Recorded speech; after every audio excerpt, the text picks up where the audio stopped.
Awesome. Good job. Congratulations. Well, congratulations, Ryan. I'm proud of you, man. So we know you're gonna, represent your family and our school and all your buddies that you played with well out there in California.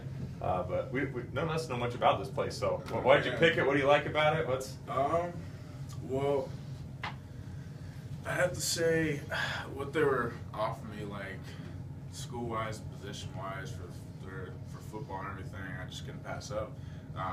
Because he told me that they had another guy, this kid that he's my age too, but he told me he's not physically ready or even just there. Like he told me they're gonna redshirt him, and that they didn't need to recruit any more tight ends for that because they really needed to fill that position, and so they just told me I was their guy for it. And so I was like, I can't be mad at that. And so they did that, and then they told me that I'm probably the only one going both ways, offense and defense, because I have that potential to be the weak side, the strong side, and the middle and outside linebacker. And so they just want to throw me everywhere and stuff like that. And that's what I told them when I met them and everything. I played both ways forever, and that just kind of sucked. Plus, I liked the place; it was real nice and they're real cool. And Coach Tucker liked you a lot and everything. And I told him what my experience was here and whatnot, and how much just I had fun and everything, and what he was preaching for football and family and everything, and just like a team bond and whatnot. It was really cool, and so I just couldn't pass up. And I felt like I was like with the team already and everything. I was out there with the practice and did the like how we do pride and everything and whatnot. And yeah, it was just a great experience. Yeah. Cool. Where's this place at exactly? Where do you? Coalinga. It's like 52 minutes from Fresno. Yeah, it's like 52 minutes from Fresno. I think it's in the San Juan Valley. Here you have San Francisco. Yeah. You have San Francisco, and over here is Fresno, and over here is Coalinga, and down, and of course, about 2 hours away is from LA. So you're right in that cool, wine vineyard valley. Like not about 50 miles from the ocean, and it's really nice. And so they came after him like gangbusters. They really feel good about having him there on both sides of the ball. And he's just a maturation of a kid that's he played, of course. You remember he played in Virginia and Georgia, Florida, and then tad bit in Oklahoma. And then when he came out here, Bobby Burnett, I handed him what I called a dossier. I went to the Dolphins, sign up, and he knew automatically, Bobby did, that he was be something special. And then, of course, Bobby Burnett, I had been blind and stupid enough to know that he could play football. Didn't take very much of intelligence to know that. And we know Bobby played for Denver and Buffalo and Arkansas. And then here's his defensive coach over here. I ruined his life and put him out on the line. Chris Bennett. Chris Bennett. Washington Husky. Went to the Rose Bowl, played against my Michigan Wolverines and kicked their butts. Yeah. And then went on to the New York Giants. And then with the USFL team you played for? Yeah, 1 year. Yeah. Yeah. So these guys have molded him. He had a little bit of time over at Douglas County, and there were some good things happened over there. He got the IRONMAN award for excellence on both sides of the ball. And then we felt better that he'd come over here for reasons, and he's had more maturation through these coaches here, and so here's where we are today, And yeah, so, Coach Pfeiffer, just want to tell you, I'm just going to speak to all the coaches and stuff that I really do appreciate you being honestly like a big brother to me. When I lost mine, it was very tough, and I'm still going with that. But then it's almost like, I just had like a connection to you, and it was just really special and really cool. Just how we interacted and how we goof around, stuff like that, in class, out of class, stuff like that, and in track too. And then being in football, you coached me up really well. All those plays, blitzes, and everything, and stuff like that. I appreciate it. It was great. And the black jerseys, it was a great experience. And Coach Smith, and Coach Hollins, yeah. Coach White, Schmidt. yeah. Coach Yeah. Pfeiffer. Goes around a lot and everything, and you put me in the slot position, which was a lot of fun because I could bowl people over and everything. But it was great to have someone like that. From what I know, I just met your nephew before, and then come along and then meet the uncle, and it was really fun every day in practice. You know, when I went to the offensive side, you know, have fun, learn new things. You know, teach me the right steps. You know, the reach blocks. You know, all that stuff. You know, just to make those little things better as a player and whatnot, and just molding me as my offense position. And I really appreciate that. And you coaching me the past 2 years for that. It's a pleasure, Ryan, for sure. And Coach Hollingshead, man, to see me the first time I came over here. I was happy about that. It was the first time I met you. It was you listened to me very well, and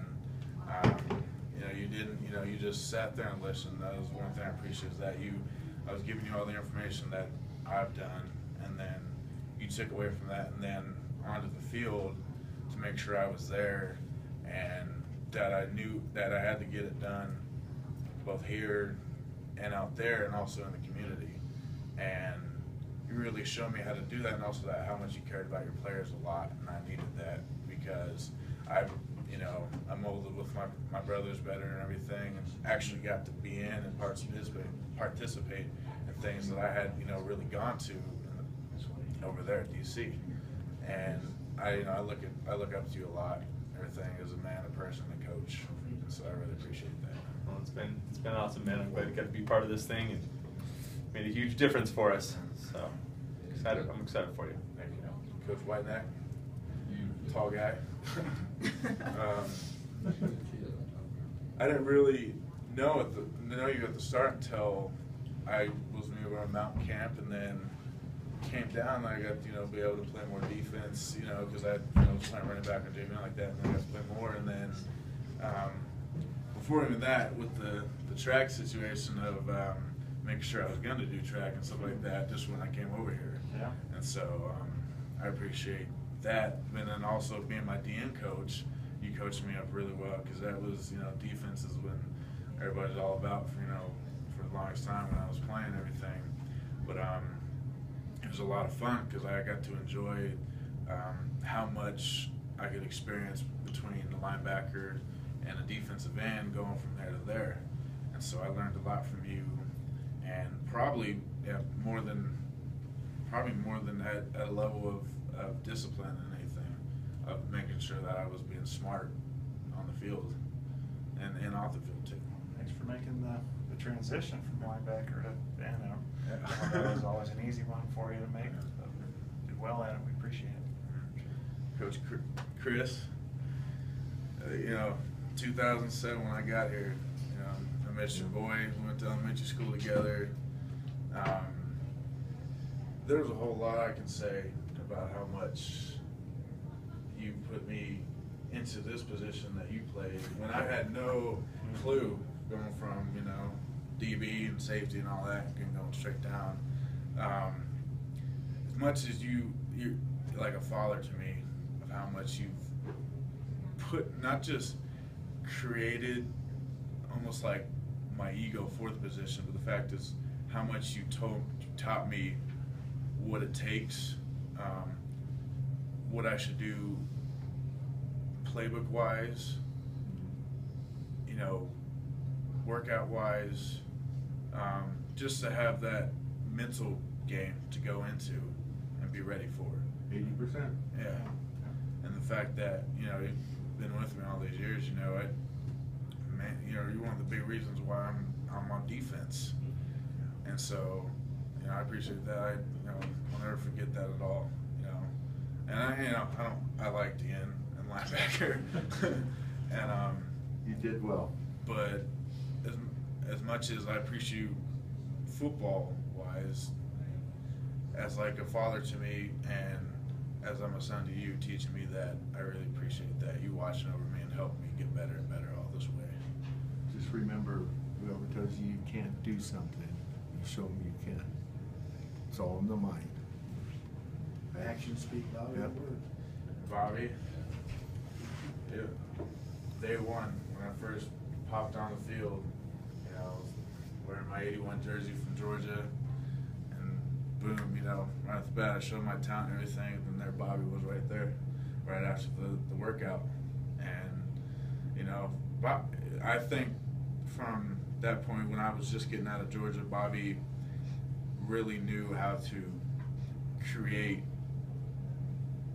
everything with just how to get things out of me and use it the best way and create it and move me around and whatnot. And just as much as from his NFL experience, you know, that transitions everything on the field from just learning what you had to give me, and that I wasn't just one-dimensional, that I was multi-dimensional. And then with the, you know, Sabercats and Dolphins and all that stuff, you know, all the way at that, you know, it was like the anywhere I went, Bob was there to help me and whatnot. And so Played that spring league, guys, I'm telling you, that was the best thing we ever did. Played in the fall, then we'd come back in the spring and play it again. And Yeah, that was football 24/7. played down in Colorado Springs and got to play against different people and see different setups, and we did different things. It was just fun. We made it fun. Those games where you played line, slot back, receiver, inside Played linebacker. everything. You got a chance to play a lot of places in that league. He was plug and play. kept me in the fam. You know, we've been balling forever, man. You know, but it was good to play with you here. It was a great experience to play with, you know, with old teammates say that should have been here before and whatnot. And so, you know, you pushing me and everything, being your lead blocking was 46 kicks and 47 kicks, you know.